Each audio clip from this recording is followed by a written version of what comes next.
Subscribe कीजिए championship channel को और विभिन्न प्रतियोगी परीक्षाओं से संबंधित अपडेट के लिए घंटी के निशान पर क्लिक करें। Welcome to championship channel. आज हम इस पार्ट में ये कक्षा 11 का रसायन विज्ञान का चैप्टर है। ठीक है, पहला चैप्टर चल रहा था एकक 1 वाला, रसायन विज्ञान की कुछ मूलभूत अवधारणाएं। तो उसमें जो है पार्ट 1 वाली वीडियो यूट्यूब चैनल में पहले से अपलोडेड है। उसकी लिंक नीचे डिस्क्रिप्शन में मैं अवेलेबल करा दूंगा। और इस वीडियो का पार्ट 1 देखने के लिए उस लिंक पर क्लिक करें डिस्क्रिप्शन में। ठीक है, तो ये पार्ट 2 है। तो यहाँ पे आगे बढ़ते हैं हम। ठीक है, तो पिछले लेक्चर में जो है द्रव्य की विभिन्न अवस्थाओं के अभिलक्षण हमने लिखे थे।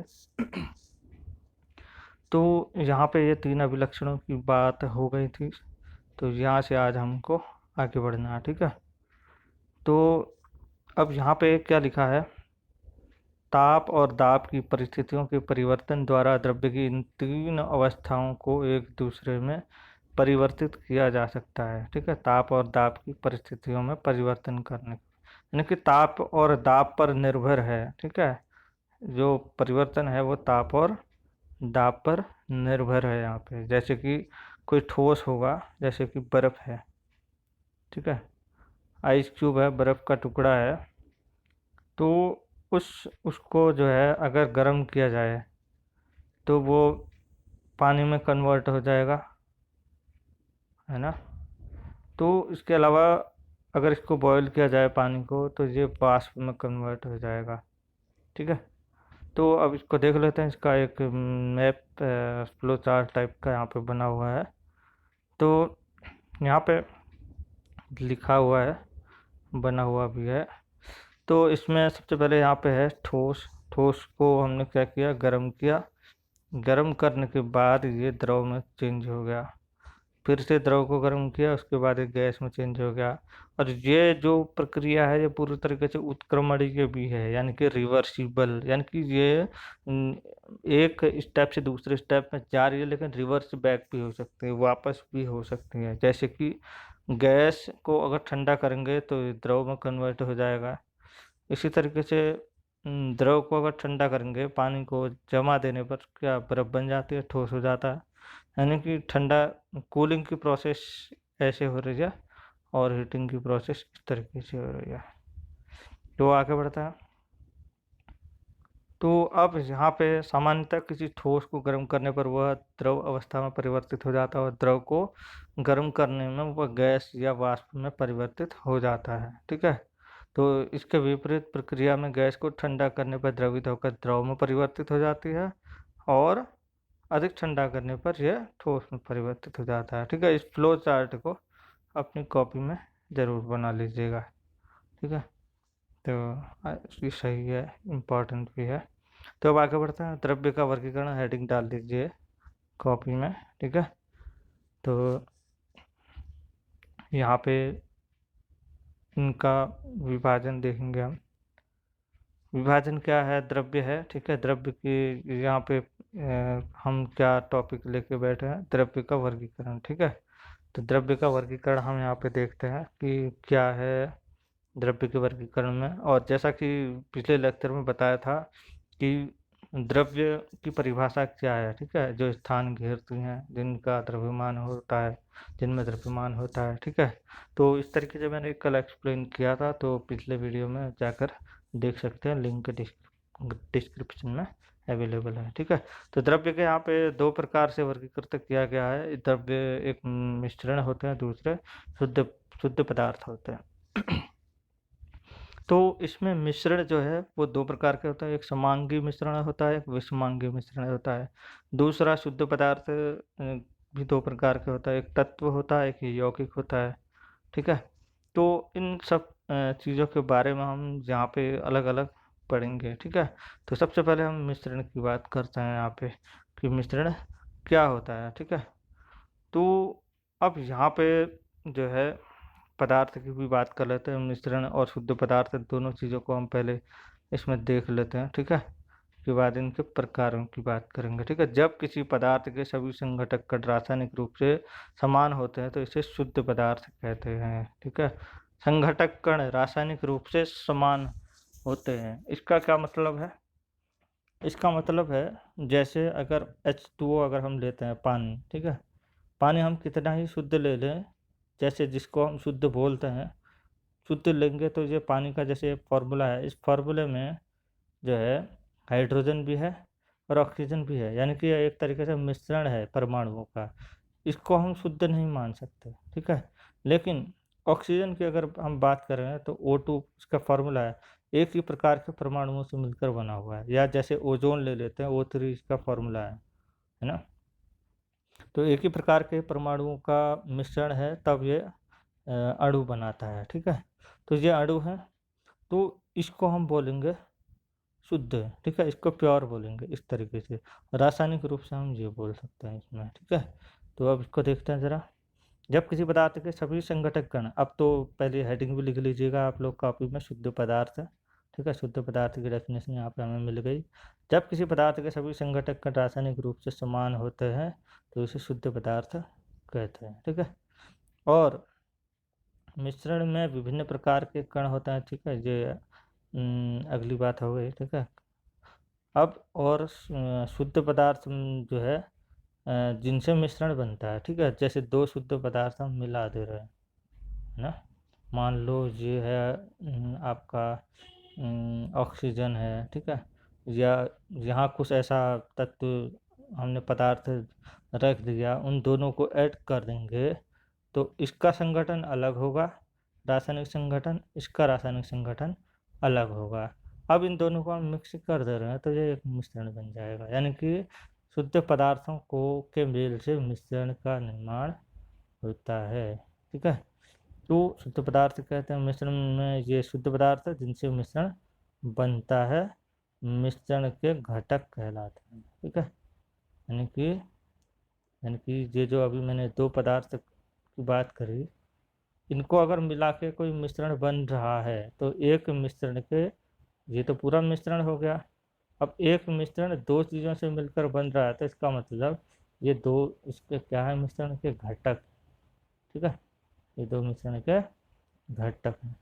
तो अब उसके बाद आगे बढ़ते हैं, यहाँ पे लिखा है किसी मिश्रण में दो या अधिक पदार्थों के कण किसी भी अनुपात में उपस्थित हो सकते हैं। ठीक है, किसी भी अनुपात में हो सकते हैं, कम या ज़्यादा, दो या दो से ज़्यादा भी हो सकते हैं। ठीक है, तो अभी इसको अच्छे से एक्सप्लेन करेंगे। ठीक है, आपके आसपास उपस्थित अधिकांश पदार्थ मिश्रण हैं। ठीक है, उदाहरण के लिए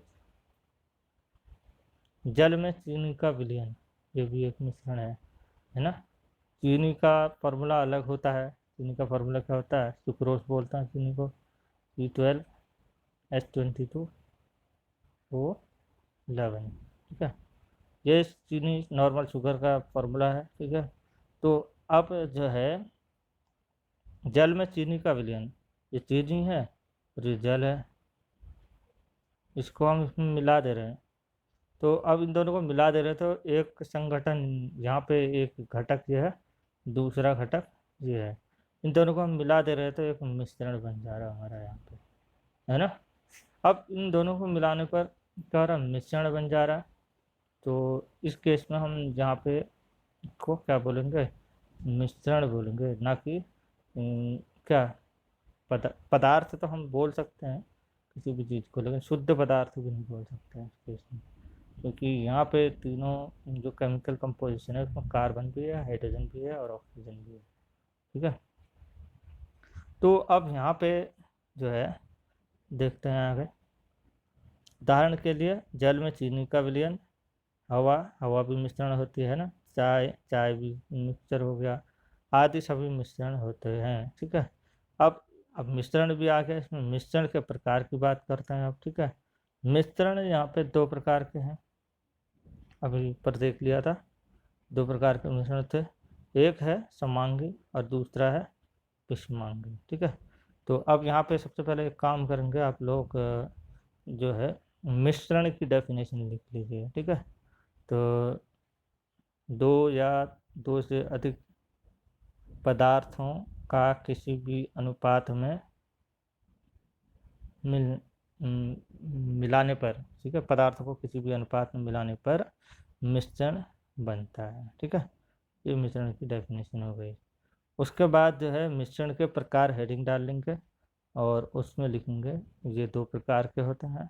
पहला यहाँ पे होगा समांगी मिश्रण, दूसरा विषमांगी मिश्रण। ठीक है, तो ये लिख लेना है। तो फिर उसके बाद हेडिंग लिखनी है समांगी मिश्रण। ठीक है, तो अब समांगी मिश्रण को नोट करते जाइएगा। मैं जो है यहाँ पे बार बार बताने में क्लास जो है थोड़ी लंबी खींच रही है, तो इसलिए मैं इसको सीधे सीधे एक्सप्लेन करता हूँ। ठीक है, तो अब यहाँ पे देखते हैं जैसे समांगी मिश्रण। ठीक है, किसी समांगी मिश्रण में घटक एक दूसरे से पूर्णतः मिश्रित होता है। जैसे कि क्या समांगी मिश्रण क्या हो सकता है? जैसे पानी है, पानी है यहाँ पे लिया हमने एक बीकर में। ठीक है, H2O लिया, तो H2O लेने पर हमने इसमें शुगर डाल दिया, चीनी डाल दी। ठीक है, चीनी डालने पर क्या हुआ, चीनी जब हम इसमें डालते हैं तो चीनी इसमें कम्प्लीटली घुल जाती है, अच्छी तरह से घुल जाती है। ठीक है, अच्छी तरह से जब चीनी घुल जाती है तो चीनी का कोई भी पार्टिकल हमको नज़र नहीं आता, यानी कि चीनी भी लिक्विड के फॉर्म में ढल जाती है, इसमें मतलब स्पेस बना लेती है अपना। ठीक है, कम्प्लीटली। ठीक है, तो अब जो है कुछ भी चीनी के कोई भी कण यहाँ पे नहीं दिखते हैं। ठीक है, तो अब यहाँ पे जो है इसलिए ऐसे मिश्रण को समांगी मिश्रण बोला जाता है। ठीक है, क्या बोला जाता है? समांगी मिश्रण। दूसरी ओर विषमांगी की अगर हम बात करें, जैसे पानी है, पानी में हमने जो है धूल या मिट्टी के पार्टिकल जो है डिजॉल्व कर दिए, घोल दिए। ठीक है, तो धूल या मिट्टी के पार्टिकल घोल दिया, तो वो धूल या मिट्टी के पार्टिकल घोलने पर क्या होता है कि हमें एक निलंबन बन जाता है, उसको निलंबन बोलते हैं, लेकिन जो है यहाँ पे इसको सामान्य भाषा में समझिए। तो एक जो मिश्रण बनता है उसमें हमें धूल या मिट्टी के जो पार्टिकल हैं वो कम्प्लीटली डिजॉल्व नहीं होते, अच्छी तरह नहीं घुल पाते हैं उसमें। ठीक है, अच्छी तरह नहीं घुल पाने के कारण क्या है कि ये जो है हमें दिखते हैं, नग्न आँखों से हम इनको देख सकते हैं। तो जब हम इनको देख सकते हैं तो ऐसे मिश्रण को विषमांगी बोला जाता है। ठीक है, समझ रहे हैं ना बात को? तो इसमें देख लेते हैं इसमें क्या लिखा है। तो आपके आसपास, ठीक है, कोई मिश्रण समांगी या विषमांगी हो सकता है। किसी समांगी मिश्रण में घटक एक दूसरे में पूर्णतः मिश्रित होते हैं। इसका अर्थ है कि मिश्रण में घटकों के कण संपूर्ण मिश्रण में एक समान रूप से बिखरे रहते हैं और पूरे मिश्रण का संगठन एक समान होता है, जैसे कि जल में चीनी का विलयन, अभी एग्जाम्पल दिया था।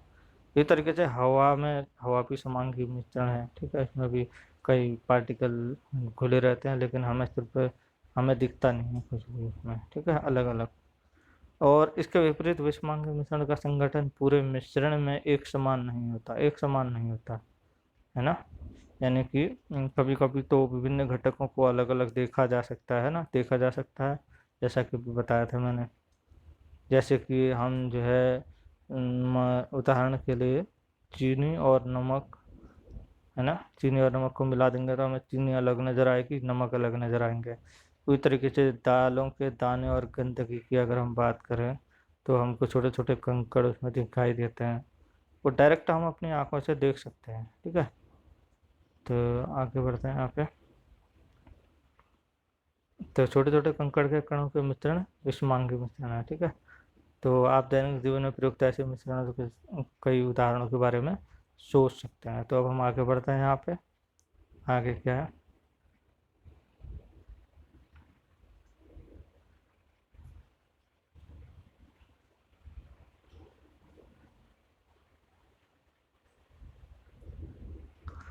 अब जो है शुद्ध पदार्थों के अभिलक्षण जो है मिश्रण से भिन्न होता है। ठीक है, शुद्ध पदार्थ के जो अभिलक्षण है मिश्रण से भिन्न होता है। अब देखो शुद्ध पदार्थ और मिश्रण में क्या अंतर होता है, ये चीज़ भी यहाँ पे क्लियर हो जाएगी। जैसे कि शुद्ध पदार्थों के कणों का संगठन निश्चित होता है, शुद्ध पदार्थ के कणों का संगठन निश्चित होता है, पहले भी मैं ये बता चुका हूँ। ठीक है, और मिश्रण दो या दो से अधिक शुद्ध पदार्थों के घटक हो सकता है। ठीक है, मतलब दो या दो से अधिक शुद्ध पदार्थों के जो घटक है उनको मिला देंगे तो मिश्रण का निर्माण हो जाएगा। ठीक है, तो अब जो किसी भी अनुपात में उपस्थित हो सकते हैं, ये मैं पहले एक्सप्लेन कर चुका हूँ। ठीक है, बता चुका हूँ। और उनका संगठन भिन्न हो सकता है, बिल्कुल हो सकता है, जो क्लियर हो चुका है। ठीक है, जैसे तांबा, चांदी, सोना, जल, ग्लूकोज। ठीक है, आदि शुद्ध पदार्थों के कुछ उदाहरण हैं। शुद्ध पदार्थों के कुछ उदाहरण हैं अगर कंप्लीटली अगर हम देखा जाए तो। ठीक है, नॉर्मली जैसे अभी मैंने बोला, अगर रासायनिक रूप से देखा जाए, अगर केमिकल कंपोजिशन के हिसाब से अगर देखा जाए, जैसे कि H2O, केमिकल कंपोजिशन के हिसाब से देखा जाए तो हम इसको शुद्ध शुद्ध नहीं मानेंगे, एकदम प्योरेस्ट तो नहीं मानेंगे, लेकिन जो है इसका एक एक ही जो है क्या है, मतलब का वो है कंपोजिशन है। ठीक है, पूरा एक फार्मूला है, मॉलिक्यूल है, एक अणु है। ठीक है, अणु की अगर बात की जाए या पदार्थ की बात की जाए, है ना, पदार्थ जो स्थान घेरता है जिनमें द्रव्यमान होता है। ठीक है, तो इस चीज़ को ध्यान में रखिए। तो अब यहाँ पे ग्लूकोज में कार्बन, हाइड्रोजन और ऑक्सीजन एक निश्चित अनुपात में होते हैं, है ना, यानी कि क्या होता है, कार्बन कार्बन हाइड्रोजन का अनुपात और ऑक्सीजन का अनुपात ये होता है 1:2:1 होता है। किसमें? ग्लूकोज में। ठीक है, तो ये कैसे होता है ये समझ लेना है। ठीक है, जैसा यहाँ पे एक्सप्लेन किया, फॉर्मूला क्या होता है ग्लूकोज का, C6H12O6। ठीक है, तो अब यहाँ पे जो है, अगर इसका बिल्कुल सिंपलेस्ट फॉर्म अगर हम लिखते हैं तो यहाँ पे 6 है, यहाँ पे 12 है, यहाँ पे 6 है। ठीक है, तो यहाँ पे जो है 1 आ जाएगा। इसका अगर रेशियो देखें तो 1:2:1 हो जाएगा। ठीक है, 1:2:1। ठीक है, तो यह फिक्स अनुपात रहेगा। ठीक है, तो निश्चित अनुपात में रहते हैं। ग्लूकोज चाहे कितने ही ज़्यादा हो, अब यहाँ पे मैंने एक मॉलिक्यूल बनाया, अगर मैं उसके आगे 10 भी लिख दूँ तो भी अनुपात वही रहता है, 1:2:1। ठीक है, समझ रहे हैं ना बात को। तो अब यहाँ पे देखते हैं आगे। और इसके सभी कणों का संगठन एक जैसा होता है। ठीक है, अतः अन्य शुद्ध पदार्थों की तरह ग्लूकोज का निश्चित संगठन होता है। इसके अतिरिक्त ग्लूकोज के संघटकों कार्बन, हाइड्रोजन और ऑक्सीजन की को सामान्य भौतिक विधियों से अलग नहीं किया जा सकता है। ठीक है, सामान्य भौतिक विधियों से, जैसे कि क्रिस्टलाइजेशन, है ना, क्रिस्टलीकरण बोलते हैं, क्रिस्टल का बनना, वाष्पन, मतलब ये जो भौतिक विधियां हैं इनके द्वारा इनको अलग नहीं किया जा सकता है संघटकों से। ठीक है, उसके बाद शुद्ध पदार्थों को पुनः तत्वों और यौगिकों में वर्गीकृत किया जा सकता है। ठीक है, तत्व और यौगिकों में भी वर्गीकृत किया जाता है शुद्ध पदार्थों को। तो इसमें एक ही प्रकार के कण कण हैं होते हैं, ये कण परमाणु या अणु हो सकते हैं। ठीक है, तो अब देखते हैं आगे इसमें क्या है।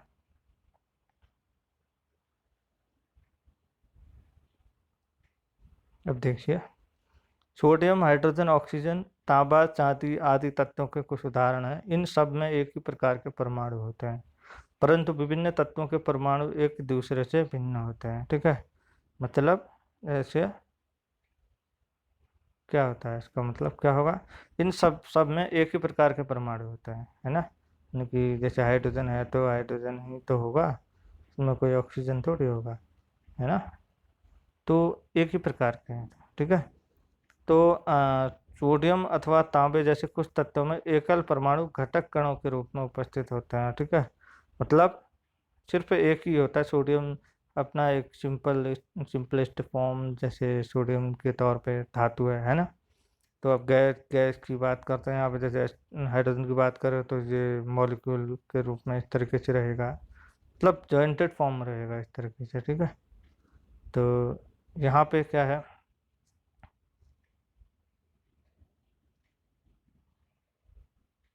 आगे बढ़ते हैं। ठीक है, तो इसमें विभिन्न तत्वों के परमाणु दिए गए हैं इस पिक्चर में, ठीक है। परमाणु और अणुओं का निरूपण यहाँ पे लिखा हुआ है।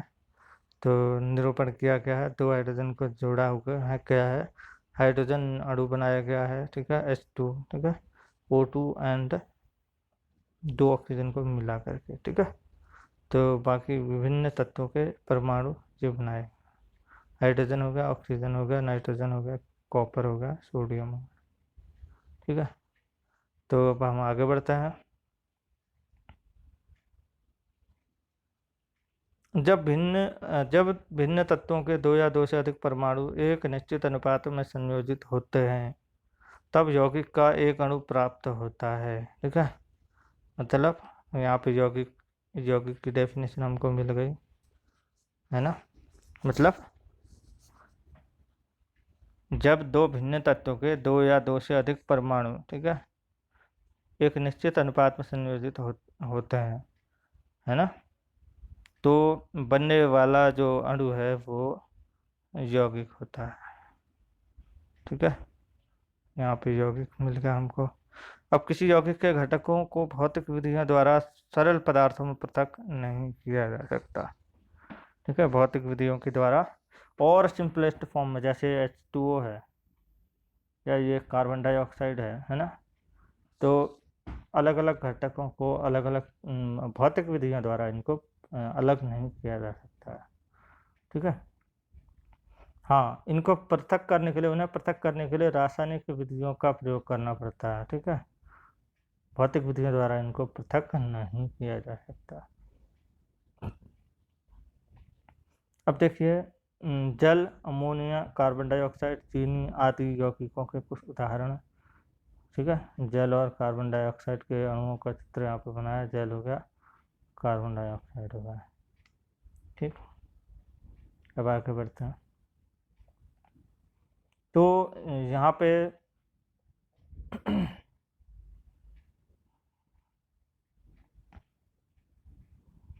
एक चीज़ और देख लेते हैं जो इम्पोर्टेंट है, यहाँ पे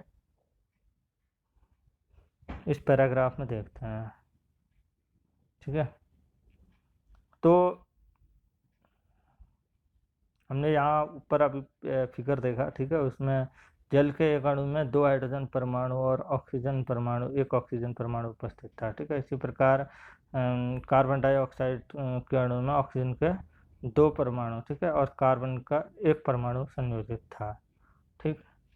तो यहाँ पे अतः किसी यौगिक के विभिन्न तत्वों के परमाणु एक निश्चित और स्थिर अनुपात में होता है, ठीक है। इनका निश्चित और स्थिर अनुपात है अलग अलग परमाणुओं का इन यौगिकों में, ठीक है।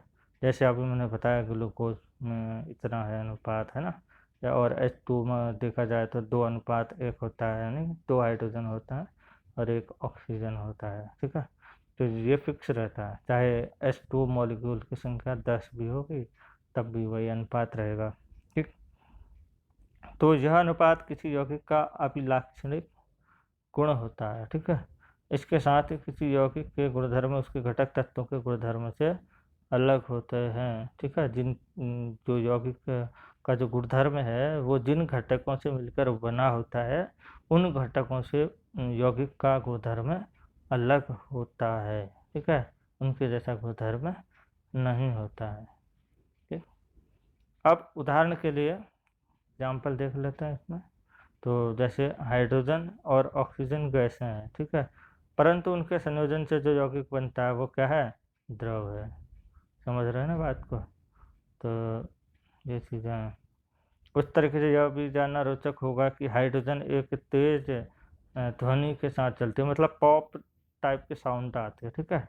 जब चलती है तो उसमें से एक साउंड आता है, पॉप साउंड बोलता है उसको, पॉप ध्वनि बोलता है, ठीक है। तो और ऑक्सीजन सिर्फ दहन में सहायक होती है, मतलब जलाने की क्रिया में यह सहायक होती है, ठीक है। परंतु जल का उपयोग, जो जल बनता है इन दोनों को मिला के, वो अग्निशामक के रूप में यूज किया जाता है आग बुझाने के लिए, ठीक। तो यहाँ पे देख रहे हैं हम हाइड्रोजन, ऑक्सीजन और H2O, ठीक है।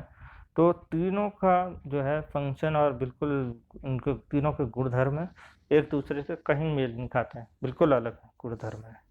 ठीक है, तो अब यहाँ पे आगे बढ़ते हैं, द्रव्य के गुणधर्म और उनका मापन। ठीक है, तो अब द्रव्य के गुणधर्म की बात करते हैं, तो इसमें कौन कौन से गुणधर्म होता है।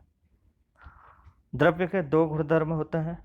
ठीक है, एक होता है भौतिक गुणधर्म गुण यानी कि, और दूसरा होता है रासायनिक गुण। ठीक है, तो प्रत्येक पदार्थ के विशिष्ट या अभिलाक्षणिक गुणधर्म होते हैं। ठीक है, कुछ स्पेसिफिक गुण होते हैं, स्पेशल। ठीक है, इन गुणधर्मों को दो वर्गों में वर्गीकृत किया जाता है, जिसे बोलते हैं भौतिक गुणधर्म। जैसे कि रंग, गंध, मतलब जो फिजिकली हम फील कर सकते हैं, देख सकते हैं आँखों से, जो महसूस कर सकते हैं हम, है ना, वो सब क्या है, भौतिक गुणधर्म है। जैसे कि हम किसी भी चीज़ को देख करके उसका रंग बता सकते हैं, है ना, स्मेल सूंघ करके स्मेल बता सकते हैं कैसी स्मेल आ रही है ना। और गलनांक हम देख सकते हैं कौन सी चीज़ गल रही है। क्वथनांक हो गया, घनत्व हो गया, कौन सी चीज़ कितनी ज़्यादा गाढ़ी है। ठीक है, क्वथनांक यानी कि मेल्टिंग पॉइंट। ठीक है, यानी कि जिस ताप पर कोई द्रव उबलना प्रारंभ कर देता है उस ताप को क्वथनांक बोला जाता है। ठीक है, तो रासायनिक गुणधर्म की बात करते हैं। रासायनिक गुणधर्म जैसे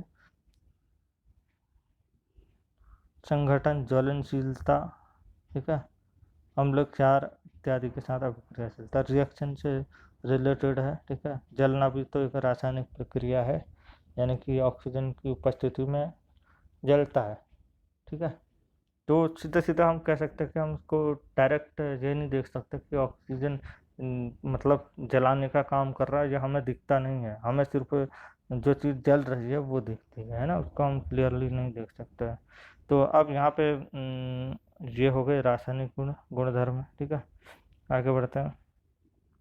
भौतिक गुणधर्मों को पदार्थ की पहचान या संगठन को परिवर्तित किए बिना मापा या देखा जा सकता है। ठीक है, इन दोनों के बीच अंतर भी लिख लीजिएगा, भौतिक गुण और रासायनिक गुणों में क्या अंतर है, द्रव्य के भौतिक गुणधर्म और रासायनिक गुणधर्म में क्या अंतर है। ठीक है, तो भौतिक गुणधर्म को पदार्थ की पहचान या संगठन को परिवर्तित किए बिना मापा या देखा जा सकता है। ठीक है, तो एकदम से हम मेजरमेंट कर देते हैं ना, जैसे कि कोई चीज़ है, द्रव्यमान है ना, हम किसी चीज़ को द्रव्यमान का मेजरमेंट करके तुरंत हम उसको मतलब माप सकते हैं, है ना।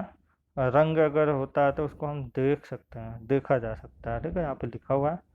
और रासायनिक गुणधर्मों को मापने या देखने के लिए रासायनिक परिवर्तन का होना आवश्यक होता है ना। तो यानी कि रासायनिक गुणधर्म में रासायनिक परिवर्तन होता है। ठीक है, लेकिन भौतिक गुणधर्म को मापा या देखा जा सकता है। ठीक है, तो उसके बाद यहाँ पे भौतिक गुणों को मापने के लिए भौतिक गुणों को मापने के लिए रासायनिक परिवर्तन का होना आवश्यक नहीं है। कहने का मतलब यह है कि जो भौतिक गुण होते हैं वो रासायनिक परिवर्तन पे डिपेंड नहीं करते हैं। ठीक है, और विभिन्न पदार्थों की अभिलाक्षणिक क्रियाएं जैसे कि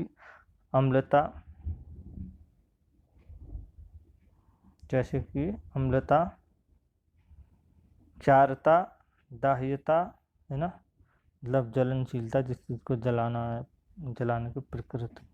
ठीक है, ये रासायनिक गुणधर्मों के उदाहरण है। क्या, अम्लीयता, क्षारीयता और दाह्यता। ठीक है, तो ये रासायनिक गुणधर्म के उदाहरण है। रसायन भौतिक एवं रासायनिक गुणों के आधार पर पदार्थ के व्यवहार का पूर्वानुमान तथा व्याख्या करते हैं। ठीक है, भौतिक तथा रासायनिक गुणों के आधार पर जो रासायनिक होते हैं। ठीक है, तो उसके बाद जो है यह सब सावधानीपूर्वक परीक्षण एवं मापन से निर्धारित होता है। ठीक है, ये सब काम जो है परीक्षण और मापन से निर्धारित होता है।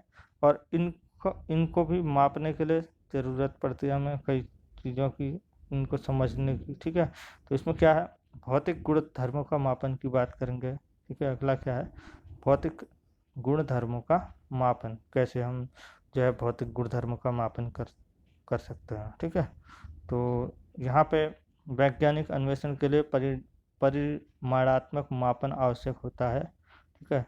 द्रव्य के अनेक गुणधर्म जैसे लंबाई, क्षेत्रफल, आयतन आदि मात्रात्मक प्रकृति के होते हैं, यानी कि इनमें क्वांटिटी होती है ना, मतलब इनको मेजर कर सकते हैं, इनकी एक वैल्यू होती है, इसलिए हम ये बोलते हैं कि ये मात्रात्मक प्रकृति के होते हैं। ठीक है। तो किसी मात्रात्मक प्रेक्षण या मापन की कोई संख्या और उसके बाद वह इकाई लिखकर निरूपित किया जाता है। ठीक है। पहले मात्रा लिखा जाता है, फिर इकाई लिखी जाती है। ठीक है। जिसमें उसे मापा गया है। ठीक है। जिसमें मापा जाता है उसकी इकाई में लिखते हैं उसके बाद। ठीक है। एक फॉर एग्जांपल उदाहरण के तौर पे हम कह सकते हैं, जैसे कि किसी कमरे की जो लंबाई है अगर 6 m लिखकर बताया जा सकता है, यानी कि मीटर। ठीक है। मतलब जिसमें 6 एक संख्या है और m मीटर को व्यक्त करता है। ठीक है। और जो मीटर है वो वह इकाई है जिससे लंबाई नापी गई है। ठीक है। तो इस तरीके से हम इसको कर सकते हैं। तो जो है आज के लिए इतना ही, और अगली क्लास में हम यहाँ से स्टार्ट करेंगे। ठीक है। पहले विश्व के विभिन्न भागों में मापन, ये सब चीज़ जो है अगली क्लास में हम पढ़ेंगे। ठीक है। तो ये था चैप्टर 1 का रसायन विज्ञान की मूलभूत अवधारणा का जो है पार्ट 2 वीडियो है। और जो है किसी को अगर कोई डाउट हो किसी चीज़ से संबंधित तो या सुझाव हो तो कमेंट में देने का कष्ट करें। आगे उसको शामिल किया जाएगा आपके सुझावों को। और चैनल को सब्सक्राइब शेयर ज़रूर करें। धन्यवाद। Thank you for watching.